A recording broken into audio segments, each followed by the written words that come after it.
नमस्कार, आप देख रहे हैं न्यूज फ्रीक्वेंसी और मैं हूं आपके साथ खुशी। आइए नजर डालते हैं आज की बड़ी खबर पर।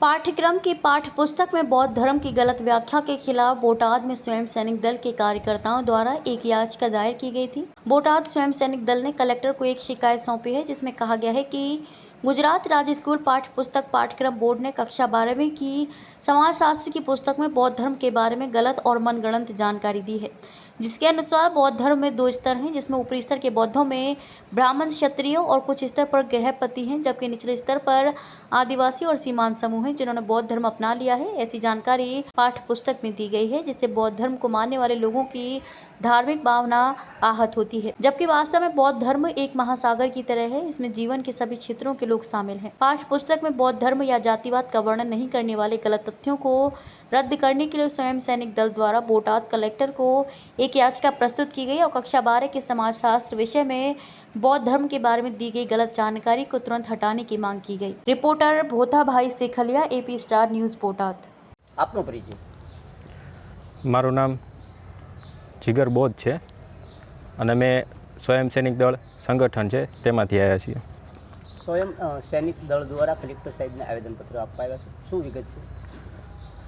વિગત એવી છે કે રાજ્ય સરકારે અત્યારે ધોરણ 6, 7 અને 8મા ધોરણમાં ભગવદ્ ગીતાના મૂલ્યો અને સિદ્ધાંતો ભણાવવાનું શરૂ કર્યું છે કે જે બંધારણની તદ્દન વિરુદ્ધ છે।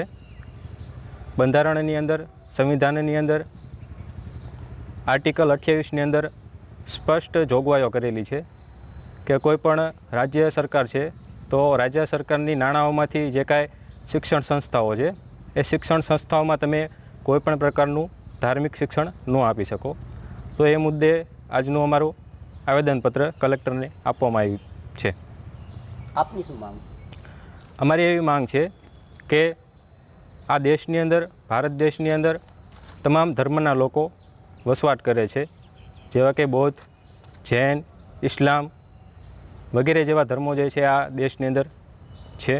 તો દરેકે દરેક ધર્મના જે કાંઈ મૂલ્યો છે, જે કાંઈ ધર્મો છે, એ ધર્મોના જે કાંઈ પુસ્તકો છે એ પુસ્તકોમાંથી સારા સારા જેવા કાંઈ મૂલ્યો હોય, સિદ્ધાંતો હોય, એવા સિદ્ધાંતોનું એક સમૂહમાં એક પુસ્તક બનાવવામાં આવે અને પુસ્તકમાં તમામે ધર્મનો જે કાંઈ સારા સારા મૂલ્યો હોય એવા મૂલ્યોનું એ સર્વધર્મ સંભાવના નામનું પુસ્તક હોય અને પુસ્તકની અંદર તમામ ધર્મોના નિયમો અને સિદ્ધાંતો જે છે એ સ્કૂલમાં અને શાળાઓમાં ભણાવવામાં આવે એમ એવી અમારી માંગણી છે એમ। અને આપનો પરિચય? મારું નામ વિજય બોધ છે। હું સ્વયં સૈનિક દળનો એક સૈનિક છું। સ્વયં સૈનિક દળ દ્વારા આજે આવેદનપત્ર આપવામાં આવ્યું છે, શું વિગત છે? હા, ભારત રત્ન ડૉક્ટર બાબા સાહેબ આંબેડકર છે, એણે પોતાના જીવનનો મૂળ મંત્ર શિક્ષિત બનો, સંગઠિત બનો, સંઘર્ષ કરો, એમાંનું જે શિક્ષિત બનો જે સૂત્ર છે કે જેના માધ્યમથી દેશ છે પોતે શિક્ષિત થાય છે। તો શિક્ષણમાં ઘણી વખત કેટલાક છે વિવાદો ઊભા થતા હોય છે।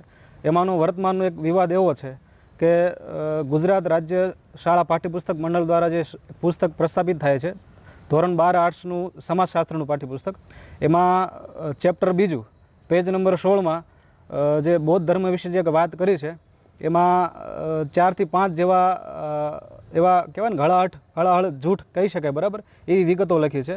આમ તો બૌદ્ધ ધર્મ છે એ એક ધમ્મ નહીં પણ એક ધમ્મ છે, વિચારધારા છે કે જેમાં કોઈ પ્રકારના જાતિભેદ, કોઈ પ્રકારના સંપ્રદાય, કોઈ પ્રકારના જ્ઞાતિવાદ જેમાં છે નહીં।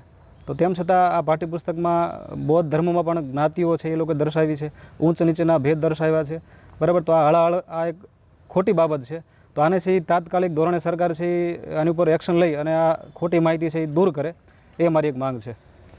अब तक के लिए बस इतना ही। फिर होगी आपसे मुलाकात ऐसी एक और बड़ी खबर के साथ। तब तक के लिए नमस्कार और देखते रहिए न्यूज फ्रीक्वेंसी। ऐसे ही लेटेस्ट अपडेट्स के लिए हमारे चैनल न्यूज फ्रीक्वेंसी को सब्सक्राइब करें और तुरंत नोटिफिकेशन पाने के लिए बेल आइकन प्रेस करना ना भूलें।